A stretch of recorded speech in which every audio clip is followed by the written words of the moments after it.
The theater felt larger than usual that night, as if the walls had gently moved apart to make room for something unseen.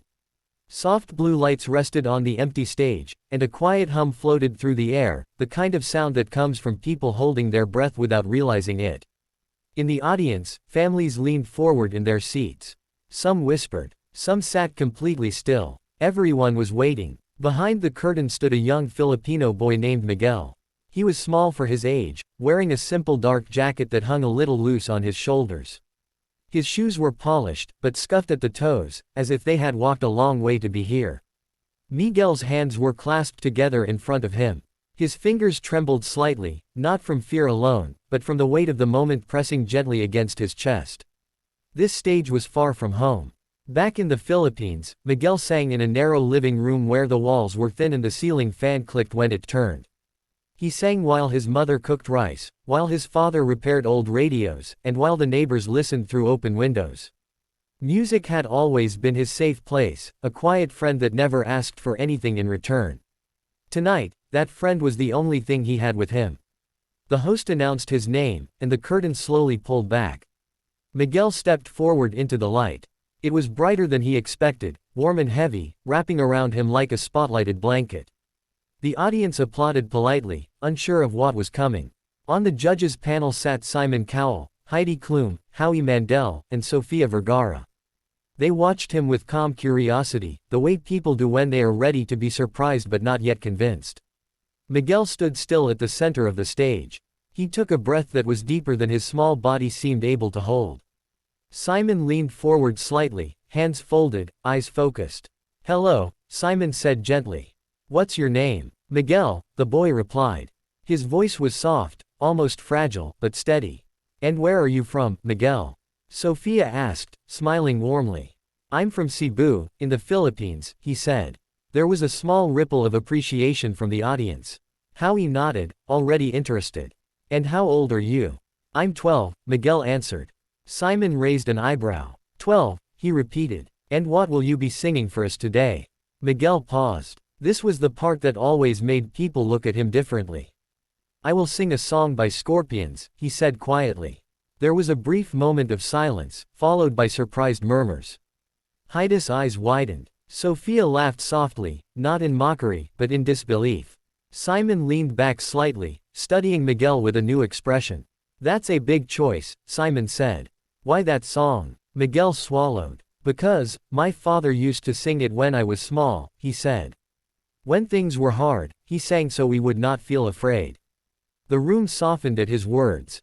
Simon nodded slowly. "All right," he said. "Whenever you're ready." The music began quietly, a familiar opening that carried memories for many in the room.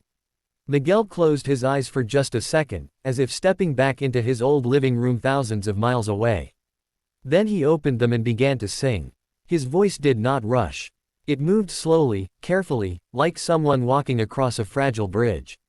The tone was clear, slightly rough at the edges, carrying a depth that did not seem to belong to someone so young. Each word was shaped with care, given space to breathe before the next arrived. The audience grew silent, not the restless silence of waiting, but the deep silence of listening. People stopped shifting in their seats. Phones lowered. A woman in the front row pressed her hand to her mouth. Miguel sang as if he were telling a story meant for one person, not thousands. His voice rose and fell naturally, never forcing itself, never showing off.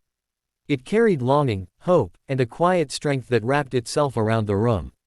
Simon's expression began to change.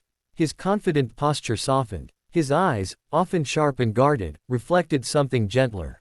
Heidi sat with her hands clasped together, her smile fading into something more emotional. Howie blinked several times, looking down for a moment before looking back up.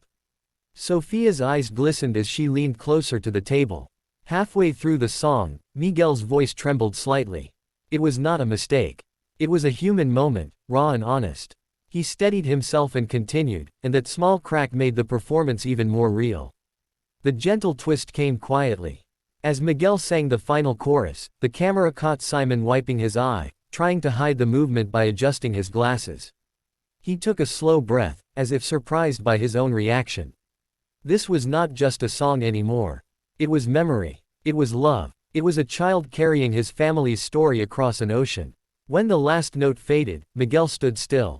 He did not bow. He simply held the silence, letting it rest where it belonged. For a moment, no one moved. Then the audience rose to their feet. The applause was not explosive. It was full, deep, and lasting. A standing ovation that felt earned, not demanded. Miguel's eyes widened as he looked around, overwhelmed. His lips parted slightly, and his hands trembled again, this time with disbelief. The judges stood as well. Heidi wiped her cheeks openly now. Sophia pressed her hands together, smiling through tears. Howie shook his head softly, as if words were not enough. Simon waited until the applause faded before speaking. He looked at Miguel with a seriousness that carried respect. "Miguel," he said slowly, "that was one of the most honest performances we've had on this stage." Miguel listened, barely breathing. "You didn't come here to impress us," Simon continued. "You came here to share something real. And that's why it worked." Miguel nodded, his eyes shining. Heidi spoke next. "You made me feel calm and sad and hopeful all at the same time," she said. "That is very rare." Howie cleared his throat. "You remind us why music matters," he said simply. Sophia leaned forward. "Your voice has a soul," she said. "Never lose that." Miguel smiled for the first time, a small, shy smile that carried relief and gratitude. Simon paused, then added, "No matter what happens next, remember this moment. You belong here." Tears finally slipped down Miguel's cheeks. He bowed his head slightly, pressing his hands together in thanks. As he walked off the stage, the lights dimmed behind him. The applause followed him like a warm echo, staying in the air even after he disappeared behind the curtain. Backstage, Miguel sat quietly, holding his jacket closed as if it were armor. His heart still raced, but now it was lighter. Somewhere far away, in a small home in Cebu, his parents would be watching. He imagined his father smiling, maybe singing along, just like before. On that stage, under those lights, a young boy had not just sung a song. He had carried love, memory, and hope across distance and doubt.